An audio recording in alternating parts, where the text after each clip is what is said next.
Hello dear learners, ಈ ವಿಡಿಯೋದಲ್ಲಿ ನಾವು ಆನ್ ಲೆಟರ್ ರೈಟಿಂಗ್ ಅಂತಕ್ಕಂತಹ ಎಸ್ಸೆಯ ಬಗ್ಗೆ ಡಿಸ್ಕಷನ್ ಮಾಡ್ತಾ ಇದ್ದೇವೆ.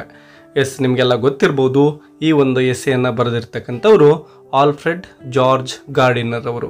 ಇವರು ತುಂಬಾ ಫೇಮಸ್ ಆಗಿರ್ತಕ್ಕಂತಹ ಎಸ್ಸೆಯಿಸ್ಟ್ ಆಗಿದ್ದಾರೆ. ಇವರ ಅನೇಕ ಎಸ್ಸೆಗಳು ಜಗತ್ತಿನಾದ್ಯಂತ ಪ್ರಖ್ಯಾತಿಯನ್ನು ಪಡೆದುಕೊಂಡಿವೆ. ಬನ್ನಿ ಇವರ ಬಗ್ಗೆ ಕೆಲವೊಂದಿಷ್ಟು ಇನ್ಫಾರ್ಮೇಷನನ್ನು ಮೊದಲಿಗೆ ನಾವು ತಿಳ್ಕೊಳ್ತಾ ಹೋಗೋಣ. ನೋಡಿ, ಈ ಆಲ್ಫ್ರೆಡ್ ಜಾರ್ಜ್ ಗಾರ್ಡಿನರ್ ಅಂತಕ್ಕಂಥವ್ರು is known today to us primarily as an essayist. ಇವರು ಎಸ್ಸೆಯಿಸ್ಟ್ ಅಂತಾನೆ ಎಲ್ರಿಗೂ ಕೂಡ ಪರಿಚಯ ಇರತಕ್ಕಂತಹ ವ್ಯಕ್ತಿಯಾಗಿದ್ದಾರೆ. whose essays are being prescribed all over the world for their innovative ways of dealing with the themes which are of everyday concerns to the people. ಅಂದರೆ ಮನುಷ್ಯನ ದೈನಂದಿನ ಜೀವನದಲ್ಲಿ ಇಂಪಾರ್ಟೆಂಟ್ ಆಗಿರ್ತಕ್ಕಂತಹ ಥಿಂಗ್ಸ್ ಏನಿರ್ತವೋ ಅಥವಾ ದಿನನಿತ್ಯದ ವಿಷಯಗಳೇನಿರ್ತವೋ ಇಂತಹ ಟಾಪಿಕ್ಗಳನ್ನೇ ತೆಗೆದುಕೊಂಡು ಅನೇಕ ಎಸ್ಸೆಗಳನ್ನು ಇವರು ಬರೆದಿದ್ದಾರೆ. ಹಾಗಾಗಿ ಇವರ ಒಂದು ಎಸ್ಸೆಗಳನ್ನು ಅನೇಕ ಯೂನಿವರ್ಸಿಟಿಗಳಲ್ಲಿ ಟೆಕ್ಸ್ಟ್ ಬುಕ್ಗಳಲ್ಲಿ ಅಳವಡಿಸಿಕೊಳ್ಳಲಾಗಿದೆ. ಯಾಕೆಂದರೆ ಸಾಮಾನ್ಯ ಜನರ ಜೀವನದ ಬಗ್ಗೆ ಇವರ ಎಸ್ಸೆಗಳಲ್ಲಿ ನಾವು ಥೀಮ್ಸ್ಗಳನ್ನು ನೋಡ್ತಾ ಹೋಗ್ತೇವೆ. ನೆಕ್ಸ್ಟ್ ಪಾಯಿಂಟ್ ನೋಡಿ, his humorous ways of presenting. Humorous ಅಂದರೆ ತಮಾಷೆಯಿಂದ, ಅಂದರೆ ಇವರು ಬರೀತಕ್ಕಂತಹ ಎಸ್ಸೆಗಳು ತಮಾಷೆಯಿಂದ ಕೂಡಿರ್ತವೆ. Thing with simplicity. ನೋಡಿ, ಬರೀ ತಮಾಷೆಯಿಂದ ಅಷ್ಟೇ ಅಲ್ಲ, ಸಿಂಪಲ್ ಆಗಿಯೂ ಕೂಡ ಇರ್ತವೆ. ಇನ್ನೇ ಕನ್ಸೈಸ್ ಮ್ಯಾನರ್. ಕನ್ಸೈಸ್ ಮ್ಯಾನರ್ ಅಂದರೆ ತುಂಬ ಸರಳವಾಗಿ ಅಥವಾ ಶಾರ್ಟ್ ಫಾರ್ಮಲ್ಲಿ ಅಂತೇಳಿ. ಸೊ ತಮಾಷೆಯಿಂದ ಮತ್ತು ತುಂಬ ಸಿಂಪಲ್ ಆಗಿ ಮತ್ತು ಸರಳೀಕರಿಸಿದ ರೂಪದಲ್ಲಿ ಇವರು ಎಸ್ಸೆಗಳನ್ನು ಬರಿತಾ ಇದ್ದಾರೆ. Made him A well read and much appreciated writer during and after the Victorian age onwards. ಆ ಒಂದು ವಿಕ್ಟೋರಿಯನ್ ಏಜಲ್ಲಿ ಇವರು ಅನೇಕ ಎಸ್ಸೆಗಳನ್ನು ಬರೆದಿದ್ರು. ಆ ಏಜ್ ಮುಗಿದ ಮೇಲೂ ಕೂಡ ಇವರ ಎಸ್ಸೆಗಳು ಜಗತ್ತಿನಾದ್ಯಂತ ಪ್ರಖ್ಯಾತಿಯನ್ನು ಪಡೆದುಕೊಂಡಿವೆ. Throughout his life, A.Z. Gardiner had engaged himself with different profession related to writing. ಈ ಒಂದು ರೈಟಿಂಗಿಗೆ ಸಂಬಂಧಪಟ್ಟಂತಹ ಬೇರೆ ಬೇರೆ ಪ್ರೊಫೆಷನ್ಗಳಿಗೆ ಇವರ ಲೈಫಲ್ಲಿ ಇವರು ಬೇರೆ ಬೇರೆ ಪ್ರೊಫೆಷನನ್ನು ಕೂಡ ಮಾಡಿದ್ದಾರೆ. ಯಾವ್ಯಾವಪ್ಪ ಅಂದರೆ, ನ್ಯೂಸ್ ಪೇಪರ್ ಎಡಿಟರ್ ಆಗಿ ಕೆಲಸವನ್ನು ಮಾಡಿದ್ದಾರೆ, ಒಬ್ಬ ಜರ್ನಲಿಸ್ಟ್ ಆಗಿಯೂ ಕೂಡ ಕೆಲಸ ಮಾಡಿದ್ದಾರೆ, ಮತ್ತು ಒಬ್ಬ ಆಥರ್ ಆಗಿಯೂ ಕೂಡ ಇವರು ಕೆಲಸವನ್ನು ಮಾಡಿದ್ದಾರೆ. ಒಟ್ಟಿನಲ್ಲಿ ಇವರು ರೈಟಿಂಗನ್ನು ಬಿಟ್ಟು ಬೇರೆ ಒಂದು ಪ್ರೊಫೆಷನ್ಗಳಲ್ಲಿ ತಮ್ಮನ್ನು ತೊಡಗಿಸಿಕೊಂಡಿರಲಿಲ್ಲ. Next, in his initial days of writing, he often used to write under the pen name Alpha of the Plough. ನೋಡಿ, ಅವರ ಒಂದು ಪೆನ್ ನೇಮ್ ಇದಾಗಿದೆ, ಆಲ್ಫಾ ಆಫ್ ದ ಪ್ಲೌ ಅಂತೇಳಿ. ಏನು ಪೆನ್ ನೇಮ್ ಅಂದರೆ ನಾವೇನು ಅಂಕಿತ ನಾಮಗಳು ಅಂತ ಕರಿತೀವಲ್ವ, ಹಾಗೆ. ಸೊ ಆಲ್ಫಾ ಆಫ್ ದ ಪ್ಲೌ ಅಂತಕ್ಕಂತಹ ಒಂದು ಪೆನ್ ನೇಮ್ ಇಟ್ಕೊಂಡು ಇವರು ರೈಟಿಂಗ್ಗಳನ್ನು ಆರಂಭದಲ್ಲಿ ಬರೀತಾ ಇದ್ರು. ಈಗ ಈ ಒಂದು ಎಸ್ಸೆ ಅಂದರೆ ಆನ್ ಲೆಟರ್ ರೈಟಿಂಗ್ ಅಂತಕ್ಕಂತಹ ಎಸ್ಸೆಯ ಸಮರಿಯನ್ನು ಡಿಸ್ಕಷನ್ ಮಾಡ್ತಾ ಹೋಗೋಣ. A.Z. Gardiner's essay on letter writing is an interesting and amusing piece of writing. ನೋಡಿ, ತುಂಬ ಇಂಟ್ರೆಸ್ಟಿಂಗ್ ಆಗಿರ್ತಕ್ಕಂತಹ, ಅಮ್ಯೂಸಿಂಗ್ ಅಂದರೆ ಸ್ವಲ್ಪ ತಮಾಷೆಯಿಂದ ಕೂಡಿರ್ತಕ್ಕಂತಹ ಅಂಶಗಳನ್ನು ಈ ಒಂದು ರೈಟಿಂಗ್ ಒಳಗೊಂಡಿದೆ. Which deals with the notion of the last art of letter writing. ಈ ಒಂದು ಎಸ್ಸೆಯಲ್ಲಿ ಅವರು ನಮ್ಮ ಒಂದು ಕಳೆದು ಹೋಗಿರ್ತಕ್ಕಂತಹ ಲಾಸ್ಟ್ ಆರ್ಟ್ ಅಂತೇಳಿ ರೈಟರ್ ಹೇಳ್ತಾ ಇದ್ದಾರೆ. ಅಂದರೆ ಇತ್ತೀಚಿನ ದಿನಗಳಲ್ಲಿ ಯಾರೂ ಕೂಡ ಲೆಟರ್ಗಳನ್ನು ಬರಿತಾ ಇಲ್ಲ. ಸೊ ಅದನ್ನೇ ಅವರು ಇಲ್ಲಿ ಆ ಟಾಪಿಕನ್ನು ತೆಗೆದುಕೊಂಡು ಈ ಎಸ್ಸೆ ಬರಿತಾ ಇದ್ದಾರೆ. ಮತ್ತು ಆ ಲೆಟರ್ ರೈಟಿಂಗ್ ಬಗ್ಗೆ ಅವ್ರು ಏನು ಹೇಳ್ತಿದ್ದಾರೆ ನೋಡಿ, ಹೌ ಇಟ್ ಈಸ್ ನೆಸೆಸರಿ, ಅದೆಷ್ಟು ಅವಶ್ಯಕತೆ ಇದೆ ಅಂತಕ್ಕಂಥದ್ದನ್ನು ಕೂಡ ಹೇಳ್ತಾ ಇದ್ದಾರೆ. That we understand the significance of letter writing. ಈ ಒಂದು ಎಸ್ಸೆಯನ್ನು ನಾವು ಓದೋದ್ರ ಮೂಲಕ ಲೆಟರ್ ರೈಟಿಂಗ್ ಎಷ್ಟೊಂದು ಇಂಪಾರ್ಟೆನ್ಸನ್ನು ಹೊಂದಿದೆ ನಮ್ಮ ಲೈಫಲ್ಲಿ ಅನ್ನೋದ್ರ ಬಗ್ಗೆನೂ ಕೂಡ ತಿಳ್ಕೊಳ್ತಾ ಹೋಗ್ತೇವೆ. Two soldiers. ನೋಡಿ, ಆರಂಭದಲ್ಲಿ ಇಬ್ಬರು ಸೈನಿಕರ ಒಂದು ಸಂಭಾಷಣೆಯ ಬಗ್ಗೆ ನಮ್ಮ ರೈಟರ್ ಮೆನ್ಷನ್ ಮಾಡ್ತಾ ಇದ್ದಾರೆ. ಆ ಇಬ್ಬರು ಸೋಲ್ಜರ್ಸ್ ಯಾರಪ್ಪ ಅಂದರೆ ಸ್ಯಾಮ್ ಮತ್ತು ಬಿಲ್ ಅಂತಕ್ಕಂಥವ್ರು. ಇವರಿಬ್ಬರು ಕೂಡ ಬ್ರದರ್ಸ್ ಆಗಿರ್ತಾರೆ. ಮತ್ತು ಅವರು ರೈಲ್ವೆ ಪ್ಲಾಟ್ಫಾರ್ಮಲ್ಲಿ ನಿಂತ್ಕೊಂಡು, ನೋಡಿ, ಆನ್ ಎ ರೈಲ್ವೆ ಪ್ಲಾಟ್ಫಾರ್ಮ್, ಅವರಿಬ್ಬರು ಇರ್ತಕ್ಕಂಥದ್ದು ರೈಲ್ವೆ ಪ್ಲಾಟ್ಫಾರ್ಮಲ್ಲಿ ಏನನ್ನೋ ಮಾತನಾಡ್ತಾ ಇದ್ದಾರೆ. One inside the train. ಒಬ್ಬರು ಆ ಟ್ರೈನ್ ಒಳಗಡೆ ಇದ್ದಾರೆ, ಟ್ರೈನ್ ಕಂಪಾರ್ಟ್ಮೆಂಟ್. ಇನ್ನೊಬ್ಬರು ಅದರ್ ಆನ್ ದ ಪ್ಲಾಟ್ಫಾರ್ಮ್, ಅಂದರೆ ಒಬ್ಬರು ಪ್ಲಾಟ್ಫಾರ್ಮಲ್ಲಿ, ಅಂದರೆ ಒಬ್ಬರು ಜರ್ನಿ ಮಾಡ್ತಾ ಇದ್ದಾರೆ, ಇನ್ನೊಬ್ಬರು ಅವರನ್ನು ಕಳಿಸ್ಕೊಡ್ಲಿಕ್ಕೆ ಅಂತೇಳಿ ಬಂದಿದ್ದಾರೆ. And they are discussing about writing letters. ನೋಡಿ, ಹಿಂದಿನ ಕಾಲದಲ್ಲಿ ಈಗಿನ ಥರ ಟೆಲಿಫೋನ್ಗಳಾಗಲಿ, ವಾಟ್ಸಪ್ಪು, ಈ ರೀತಿ ಏನೇ ಒಂದು ಮೆಸೇಜ್ ಕಳಿಸ್ಲಿಕ್ಕೆ ಯಾವುದೇ ಸಾಧನಗಳು ಇರಲಿಲ್ಲ. ಈಗ ಮಾಡರ್ನ್ ಟೆಕ್ನಾಲಜಿಯನ್ನು ಅಳವಡಿಸ್ಕೊಂಡ್ಬಿಟ್ಟು ನಾವು ಏನು ಮಾಡ್ತೇವೆ, ಒಬ್ರಿಗೊಬ್ಬರು ಕನೆಕ್ಟ್ ಆಗ್ತೇವೆ. ಆದರೆ ಹಿಂದಿನ ಕಾಲದಲ್ಲಿ ಹಾಗಿರಲಿಲ್ಲ. ಒಬ್ಬ ವ್ಯಕ್ತಿ ಇನ್ನೊಬ್ಬ ವ್ಯಕ್ತಿಯನ್ನು ರೀಚ್ ಆಗಬೇಕು ಅಂದರೆ ಲೆಟರ್ಗಳನ್ನು ಬರಿತಾ ಇದ್ರು. ಮತ್ತು ಒಂದು ಲೆಟರ್ ಬರೆದ್ಮೇಲೆ ಸುಮಾರು ದಿನಗಳೇ ಬೇಕಾಗಿತ್ತು ರಿಪ್ಲೈಯನ್ನು ಎಕ್ಸ್ಪೆಕ್ಟ್ ಮಾಡಲಿಕ್ಕೆ. ಸೊ ಬ್ರದರ್ಗೆ, ಈ ಸ್ಯಾಮ್ ಮತ್ತು ಬಿಲ್ ಅಂತಕ್ಕಂಥವ್ರು ಇಬ್ಬರು ಬ್ರದರ್ಸ್ ಆಗಿದ್ದಾರೆ. ಒಬ್ಬನು ಪ್ರಯಾಣವನ್ನು ಮಾಡ್ತಾ ಇದ್ದಾನೆ, ನೀನು ಹೋಗಿ ತಲುಪಿದ ಮೇಲೆ ಇನ್ಫಾರ್ಮೇಷನನ್ನು ಕಳಿಸು ಅಂತಕ್ಕಂತಹ ಮಾತುಗಳನ್ನು ಆ ಲೆಟರ್ ರೈಟಿಂಗಲ್ಲಿ ಕಳಿಸು ಅಂತೇಳಿ ಒಬ್ರಿಗೊಬ್ಬರು ಮಾತನಾಡ್ತಾ ಇದ್ದಾರೆ. ಸೊ ಆ ಒಂದು ಸಂಭಾಷಣೆಯನ್ನು ನಮ್ಮ ರೈಟರ್ ಕೇಳಿಸ್ಕೊಳ್ತಾ ಇದ್ದಾರೆ. They discuss that whenever they are into writing letters, they are dumbstruck, do not know how to progress after writing about the initial well-being of the recipients and his or her nearer and dearer ones. Yes ನೋಡಿ, ಇವರೇನು letter ರೈಟಿಂಗನ್ನು ಬರೀಬೇಕಾದ್ರೆ ಯಾವ ರೀತಿ ಕಷ್ಟಗಳನ್ನು ಅನುಭವಿಸ್ತಾ ಇದ್ರು ಅಂತಕ್ಕಂಥದ್ದನ್ನು Sam ಮತ್ತು bill discussion ಮಾಡ್ತಾ ಇದ್ದಾರೆ.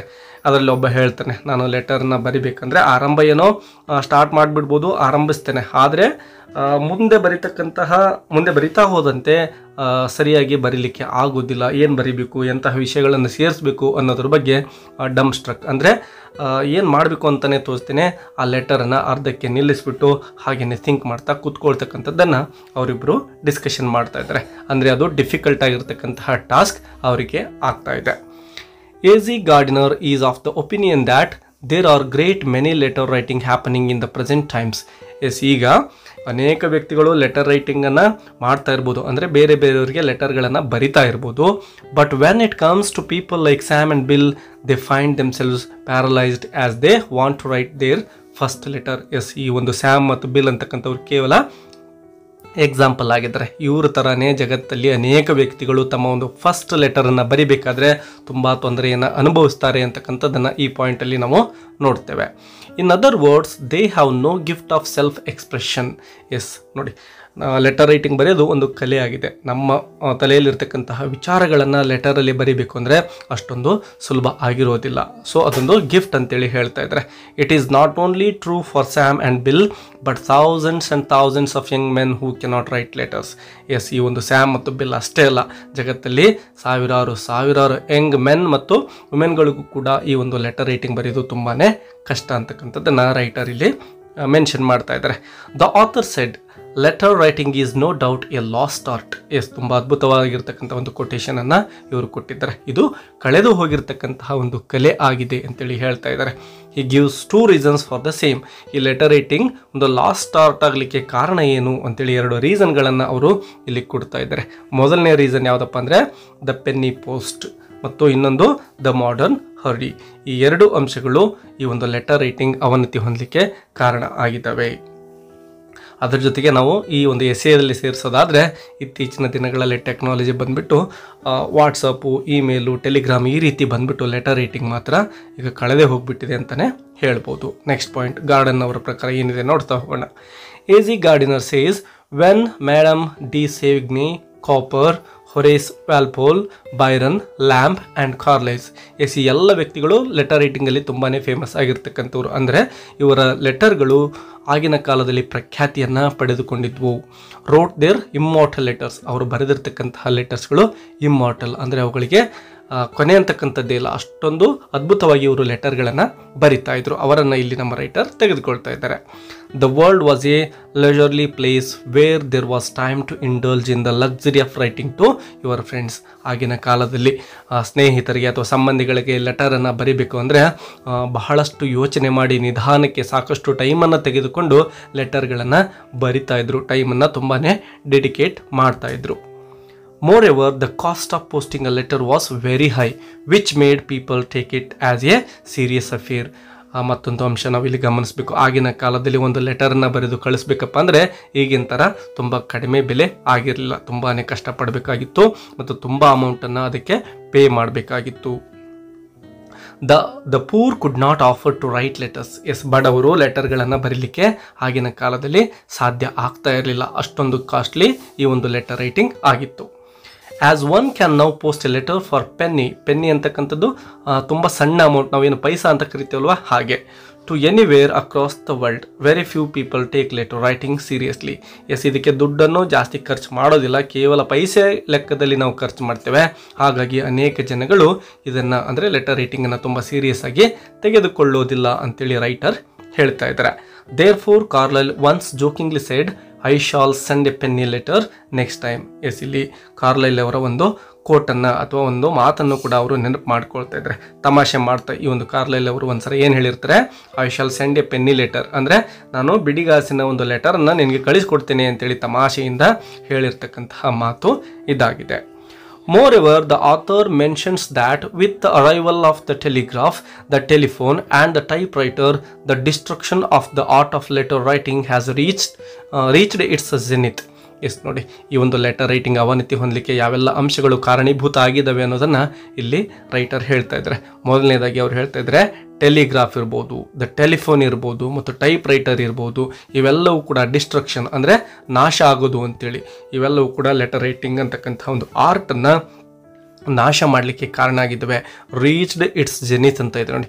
ಜೆನಿತ್ ಅಂದರೆ ಉತ್ತುಂಗ, ಅಂದರೆ ಈ ಒಂದು ಅವನತಿಯ ಉತ್ತುಂಗಕ್ಕೆ ಇವುಗಳು ಕಾರಣ ಆಗಿದ್ದಾವೆ ಅಂತೇಳಿ ಅವರು ರೀಸನ್ಸ್ಗಳನ್ನು ಕೊಡ್ತಾ ಇದ್ದಾರೆ. A G. Gardiner gives an analogy here. Yes, ಒಂದು ಹೋಲಿಕೆಯನ್ನು ಕೂಡ ಅವರು ಮಾಡ್ತಾ ಇದ್ದಾರೆ. ಏನಂತೇಳಿ ನೋಡಿ, if diamonds were as plentiful as pebbles we shouldn't stoop to pick them up. ಅಂದರೆ ಡೈಮಂಡ್ಸ್ ಅಂದರೆ ವಜ್ರ ಮತ್ತು ಪೆಬಲ್ಸ್ ಅಂದರೆ ಬೆಣಚು ಕಲ್ಲುಗಳು ಅಂತ. ಸೊ ಡೈಮಂಡ್ ಮತ್ತು ಬೆಣಚು ಕಲ್ಲುಗಳು ಸಮಾನವಾಗಿ ಬಿದ್ದಿದ್ರೆ, ಅಂದರೆ ಅಷ್ಟೇ ಪ್ರಮಾಣದಲ್ಲಿ ಬಿದ್ದಿದ್ರೆ ನಾವು ಅವುಗಳನ್ನು ಎತ್ಕೊಳ್ಳಿಕ್ಕೆ ಹೋಗಬಾರ್ದು ಅಂತೇಳಿ. Stoop to pick up them up ಅಂದರೆ ಬಾಗೋದು. ಆಗ ಒಂದು ಡೈಮಂಡ್ ಮತ್ತು ಪೆಬಲ್ಸ್ಗಳನ್ನು ಪಿಕ್ ಮಾಡ್ಕೊಳ್ಳಿಕ್ಕೆ ನಾವು ಬಾಗಬಾರ್ದು ಅಂತೇಳಿ ಹೇಳ್ತಾ ಇದ್ದಾರೆ. ಇದು ಆ ಒಂದು ಲೆಟರ್ ರೈಟಿಂಗಿನ ಪ್ರಾಮುಖ್ಯತೆಯನ್ನು ತಿಳಿಸ್ಕೊಡ್ತಾ ಇದೆ. ಸೊ ಅದೊಂದು ಡೈಮಂಡ್ ಅಂತೇಳಿ ಅವರು ಇಂಡೈರೆಕ್ಟಾಗಿ ಇಲ್ಲಿ ಹೇಳ್ತಾ ಇದ್ದಾರೆ. A G. Gardiner mentions that letter writing has to be taken in the following ways. ಲೆಟರ್ಗಳನ್ನು ಯಾವ ರೀತಿ ಬರಿಬೇಕು ಅನ್ನೋದ್ರ ಬಗ್ಗೆ 2 ಕ್ಲೂಗಳನ್ನು ಅವರು ಕೊಡ್ತಾ ಇದ್ದಾರೆ. ಲೆಟರ್ ಯಾವ ರೀತಿ ಇರಬೇಕು ನಾವು ಬರೀತಕ್ಕಂಥದ್ದು ಅಂದರೆ ಇಲ್ಲಿ ಮುಖ್ಯವಾಗಿ personal letter. Most casual and lightest way. ನಾವು ತುಂಬ ಕ್ಯಾಜುವಲ್ ಆಗಿ ಲೆಟರ್ನ ಬರೀಬೇಕು. ಅಂದರೆ ಮಾತನಾಡ್ತಾ ಇರ್ತಕ್ಕಂತಹ ಸಂದರ್ಭದಲ್ಲಿ ಎಷ್ಟು ಫ್ಲೋದಲ್ಲಿ ನಾವು ಮಾತನಾಡ್ತೇವಲ್ವ ಒಬ್ರಿಗೊಬ್ರು, ಅದೇ ಫ್ಲೋದಲ್ಲೇ ಇರಬೇಕು. ಅದನ್ನು ತುಂಬ ಸೀರಿಯಸ್ ಆಗಿ ತೆಗೆದುಕೊಳ್ಬಾರ್ದು, ಕ್ಯಾಜುವಲ್ ಆಗಿ ಬರೀಬೇಕು. ಮತ್ತು lightest way. Second point, it should be personal and not abstract. Yes, ಅದೊಂದು ಪರ್ಸ್ನಲ್ ಆಗಿರಬೇಕು, ಆಬ್ಸ್ಟ್ರಾಕ್ಟ್ ಆಗಿರಬಾರ್ದು ಅಂತೇಳಿ ಕೂಡ ಅವರು ಹೇಳ್ತಾ ಇದ್ದಾರೆ. ಅಂದರೆ ನಮ್ಮ ವಿಚಾರಗಳು ಇಲ್ಲಿ ಓಪನ್ ಆಗಿರಬೇಕು, ತುಂಬ ಹಿಡನ್ ಆಗಿರ್ತಕ್ಕಂತಹ ಲೆಟರ್ಗಳನ್ನು ಬರೀಬಾರ್ದು. ನಮ್ಮ ಎಲ್ಲ ವಿಚಾರಗಳನ್ನು ಫ್ಲೋದಲ್ಲಿ ನಾವು ಲೆಟರ್ ರೈಟಿಂಗಲ್ಲಿ ಬರೀಬೇಕು ಅಂತಕ್ಕಂಥದ್ದನ್ನು ಅವರು ಹೇಳ್ತಾ ಇದ್ದಾರೆ. The small sorts of things which happens to be the subject of household discussion should be the content of letters. Yes, ಯಾವೆಲ್ಲ ಅಂಶಗಳನ್ನು ಲೆಟರಲ್ಲಿ ಸೇರಿಸ್ಬೋದು ಅಂತೇಳಿ ಅವರು ಹೇಳ್ತಾ ಇದ್ದಾರೆ. Subject of household discussion ಅಂದರೆ ನಾವು ಮನೆಯಲ್ಲಿ ಏನೆಲ್ಲ ವಿಚಾರಗಳನ್ನು ಡಿಸ್ಕಷನ್ ಮಾಡ್ತೇವಲ್ವ ಅವುಗಳನ್ನು ಕೂಡ ನಾವು ಲೆಟರಲ್ಲಿ ಬರೀಬೇಕು. ಕಂಟೆಂಟ್ ಅಂದರೆ ವಿಷಯ ವಸ್ತುವಾಗಿ ತೆಗೆದುಕೊಳ್ಬಹುದು ಅಂತೇಳಿ ಹೇಳ್ತಾ ಇದ್ದಾರೆ. ಇನ್ನು next, A G. Gardiner mentions that Carlyle knew this trick and he perfected it. Yes, Carlyle ಅವರು ಈ ಒಂದು ಆರ್ಟನ್ನು ತುಂಬಾ ಅದ್ಭುತವಾಗಿ ಅಳವಡಿಸ್ಕೊಂಡಿದ್ರು. ತುಂಬ ಪರ್ಫೆಕ್ಟ್ ಆಗಿರ್ತಕ್ಕಂತಹ ಲೆಟರ್ಸನ್ನು ಅವ್ರಿಗೆ ಬರಿತಾ ಇದ್ರು ಅಂತಕ್ಕಂಥದ್ದನ್ನು ಅವರು ಹೇಳ್ತಾ ಇದ್ದಾರೆ. ಜಾನ್ ಕೀಟ್ಸ್ ಬಗ್ಗೆನೂ ಕೂಡ ಕೆಲವೊಂದಿಷ್ಟು ಪಾಯಿಂಟ್ಸ್ ಇಲ್ಲಿ ಇದ್ದಾವೆ, ನೋಡ್ತಾ ಹೋಗಿ. John Keats was another such person who knew the trick and therefore could write volumes of letters to his brother George and his wife in America in which he poured in his family affection. Yes, John Keats ಅವರು ಕೂಡ ತಮ್ಮ brother ಜಾರ್ಜ್ಗೆ ಅನೇಕ ಲೆಟರ್ಗಳನ್ನು, volumes of letters ಅಂದರೆ ಅನೇಕ ಸೀರೀಸ್ಗಳಲ್ಲಿ ಲೆಟರ್ಸನ್ನು ಬರೆದಿದ್ರು. ಅವು ಅದ್ಭುತ ಆಗಿದ್ವು. ಅದರ ಜೊತೆಗೆ ತನ್ನ ವೈಫ್ ಏನು ಅಮೇರಿಕಾದಲ್ಲಿದ್ದರೋ ಅವ್ರಿಗೂ ಕೂಡ ಅನೇಕ ಲೆಟರ್ಗಳನ್ನು ಇವರು ಬರೆದಿರ್ತಾರೆ. ಒಂದು ಫ್ಯಾಮಿಲಿ ಅಫೆಕ್ಷನ್ ಅಂದರೆ ಒಂದು ಫ್ಯಾಮಿಲಿಯ ಕುಟುಂಬದ ಒಂದು ಪ್ರೀತಿ ಏನಿರುತ್ತೋ ಅದೆಲ್ಲವನ್ನು ಆ ಲೆಟರಲ್ಲಿ ಅವರು ಹರಿಬಿಟ್ಟಿದ್ರು. ಅಂದರೆ ಯಾವುದೇ ಒಂದು ಡಿಫಿಕಲ್ಟ್ ಆಗಿರ್ತಕ್ಕಂತಹ ಟಾಪಿಕ್ಗಳನ್ನು ಲೆಟರಲ್ಲಿ ಅವರು ಬರಿತಾ ಇರಲಿಲ್ಲ. ನಾರ್ಮಲ್ ಲೈಫ್ಗೆ ಏನು ಬೇಕು ಮತ್ತು ದಿನನಿತ್ಯ ಜೀವನದಲ್ಲಿ ಸಂಬಂಧಗಳು ಯಾವ ರೀತಿ ಇರ್ತವೋ ಅಂತಹ ರೀತಿಯಲ್ಲಿನೇ ಅವರು ಲೆಟರನ್ನು ತುಂಬ ಫ್ಲೋದಲ್ಲಿ ಬರಿತಾ ಇದ್ದರು. ಅವರ ಲೆಟರ್ಗಳು ತುಂಬಾ ನಾರ್ಮಲ್ ಆಗಿದ್ವು ಅಂತಕ್ಕಂಥದ್ದನ್ನು ಇಲ್ಲಿ ನಮ್ಮ ರೈಟರ್ ಮೆನ್ಷನ್ ಮಾಡಿದ್ದಾರೆ. Gardiner further states that a letter written in the similar manner as that of what Keats prescribes does the following. Yes, letter writing ಯಾವ ರೀತಿ ಇರಬೇಕು ಅನ್ನೋದ್ರ ಬಗ್ಗೆ ಆ ಒಂದು ಕೀಟ್ಸ್ ಅವರಿಂದ 3 ಸಲಹೆಗಳನ್ನು ಅವರು ತೆಗೆದುಕೊಂಡು ಇಲ್ಲಿ ನಮಗೆ ಕೊಡ್ತಾ ಇದ್ದಾರೆ. ಅನಿಹಿಲೇಟ್ಸ್ ಡಿಸ್ಟಾನ್ಸ್. ಎಸ್, ಈ ಒಂದು ಲೆಟರ್ ರೈಟಿಂಗ್ ಬರೆಯೋದ್ರಿಂದ ಏನಾಗುತ್ತೆ ಅಂತಕ್ಕಂಥದ್ದನ್ನು ಇಲ್ಲಿ ಹೇಳ್ತಾ ಇದ್ದಾರೆ. ಮೊದಲನೇದಾಗಿ ಅನಿಹಿಲೇಟ್ಸ್ ಅಂದರೆ ನಾಶ ಮಾಡೋದು. ಏನನ್ನು ನಾಶ ಮಾಡುತ್ತೆ ಅಂದರೆ ಡಿಸ್ಟಾನ್ಸ್ ಅಂದರೆ ಒಬ್ಬ ವ್ಯಕ್ತಿ ಒಂದು ಕಡೆ ಇರ್ತಾನೆ, ಮತ್ತೊಬ್ಬ ವ್ಯಕ್ತಿ ಇನ್ನೊಂದು ಕಡೆ ಇರ್ತಾನೆ. ಸೊ ಆ ಒಂದು ಲೆಟರ್ ರೈಟಿಂಗ್ ಅಂತಕ್ಕಂಥದ್ದು ಏನಿರುತ್ತೋ ಇವರಿಬ್ಬರ ದೂರವನ್ನು ಕಡಿಮೆ ಮಾಡುತ್ತೆ. ಇನ್ನು ಸೆಕೆಂಡ್ ಪಾಯಿಂಟ್, ಮೇಕ್ಸ್ ಇಂಟಿಮೇಟ್ ಕಮ್ಯುನಿಯನ್ಸ್ ಅಂದರೆ ತುಂಬ ಆತ್ಮೀಯತೆಯನ್ನು ಈ ಲೆಟರ್ ರೈಟಿಂಗ್ ಇವರಿಬ್ಬರಲ್ಲಿ ತರ್ತಾ ಇದೆ. ಆ ದೂರ ಇರ್ತಕ್ಕಂಥದ್ದನ್ನು ಬಿಟ್ಟು ಇದ್ರೂ ಕೂಡ ಅವರಿಬ್ಬರು ಆತ್ಮೀಯತೆಯನ್ನು ಬೆಳೆಸ್ಕೊಳ್ತಾರೆ. Third point, preserve one's presence in absence. Yes, ಆ ಒಬ್ಬ ವ್ಯಕ್ತಿ ನಮ್ಮ ಹತ್ತಿರ ಇಲ್ಲ ಅಂದರೂ ಕೂಡ ಈ ಲೆಟರ್ ರೈಟಿಂಗ್ ಅವರು ನಮ್ಮ ಜೊತೆಲೇ ಇದ್ದಾರೆ ಅನ್ನೋ ರೀತಿ ಭಾವಿಸುವ ಹಾಗೆ ಮಾಡುತ್ತೆ. ಅಂದರೆ ಅವರ ಲೆಟರ್ಗಳು ನಮ್ಮ ಹತ್ರ ಇರ್ತವೆ, ಆ ಲೆಟರ್ಗಳನ್ನು ಓದಬೇಕಾದ್ರೆ ಆ ವ್ಯಕ್ತಿ ನಮ್ಮ ಬಳಿಯೇ ಇದ್ದಾನೆ ಅಂತಕ್ಕಂಥ ಒಂದು ಫೀಲನ್ನು ಕೊಡುತ್ತೆ. ಸೊ ಈ 3 ಅಂಶಗಳು ಬಹಳ ಮುಖ್ಯ ಆಗಿದ್ದಾವೆ, ನೆನಪಿಟ್ಕೊಳ್ಳಿ. ಇನ್ನು ಕೊನೆ ಪಾಯಿಂಟ್ ನೋಡಿ, if one writes in an orderly, elaborate and stately manner, the style is good for an essay. Yes, ನಾವು ಲೆಟರ್ ರೈಟಿಂಗ್ ಬರಿಬೇಕಾದ್ರೆ ಅಂದರೆ ಪರ್ಸ್ನಲ್ ಲೆಟರ್ಗಳನ್ನು ಬರಿಬೇಕಾದ್ರೆ ತುಂಬ ಸೀರಿಯಸ್ ಆಗಿ ಬರಿಬಾರ್ದು ಅಂತೇಳಿ ಕೂಡ ಹೇಳ್ತಾ ಇದ್ದಾರೆ. ಇನ್ನೇನು ಆರ್ಡರ್ಲಿ ಅಂದರೆ ಇದೇ ರೀತಿ ಬರಿಬೇಕು ಅಂತೇಳಿ ನಾವು ಬರಿತಾ ಇದ್ರೆ, ಎಲ್ಲ ತುಂಬ ವಿಸ್ತೃತವಾಗಿ ಬರಿತಾ ಹೋದರೆ, ಮತ್ತು ಸ್ಟೇಟ್ಲಿ ಮ್ಯಾನರ್ ಈ ರೀತಿ ಲೆಟರ್ನ ಬರೆದ್ರೆ ಅದು ಕೇವಲ ಎಸ್ಸೆ ಆಗಿಬಿಡುತ್ತೆ, ಲೆಟರ್ ಆಗೋದಿಲ್ಲ ಅಂತೇಳಿ ಅವರು ಹೇಳ್ತಾ ಇದ್ದಾರೆ. But not A personal letter ಆಗೋದಿಲ್ಲ. ಸೊ ಈ ರೀತಿ ಎ.ಜಿ. ಗಾರ್ಡ್ನರ್ ಅವರು ಈ ಒಂದು ಲೆಟರ್ ರೈಟಿಂಗ್ ಬಗ್ಗೆ ತುಂಬ ಅದ್ಭುತವಾಗಿರ್ತಕ್ಕಂತಹ ಒಂದು ಎಸ್ಸೆಯನ್ನು ಬರೆದಿದ್ದಾರೆ. ಎಸ್ ಡಿಯರ್ ಲರ್ನರ್ಸ್, ಈ ವಿಡಿಯೋ ನಿಮಗೆ ಹೆಲ್ಪ್ ಆಗಿದೆ ಅಂತ ಅಂದ್ಕೊಂಡಿದ್ದೇನೆ. ಇದೇ ರೀತಿ ಬೇರೆ ಟಾಪಿಕ್ ಬೇಕಂದರೆ ಆ ಟಾಪಿಕನ್ನು ಕಮೆಂಟ್ ಮಾಡಿ, ಅದನ್ನು ಕೂಡ ವಿಡಿಯೋ ಮಾಡಲಿಕ್ಕೆ ಪ್ರಯತ್ನಿಸ್ತೇನೆ ಅಂತ ಹೇಳ್ತಾ ಇಲ್ಲಿಗೆ ವಿಡಿಯೋವನ್ನು ಮುಗಿಸೋಣ. ಮತ್ತೆ ಸಿಗೋಣ. Until take care and keep learning. Bye bye.